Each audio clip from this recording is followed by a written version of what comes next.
ఎన్నో సంవత్సరాలు నన్ను దాటిపోచున్నవి, నా ఆశలు నా కలలనే వెంబడించుచుంటిని.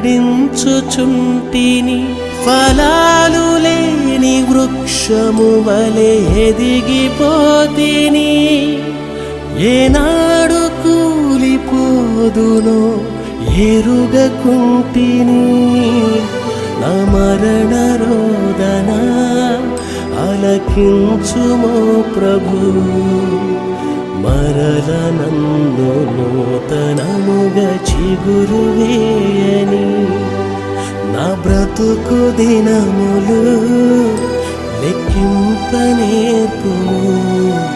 దేవాయి భువిని వీడు గడియ నాకు చూపుము.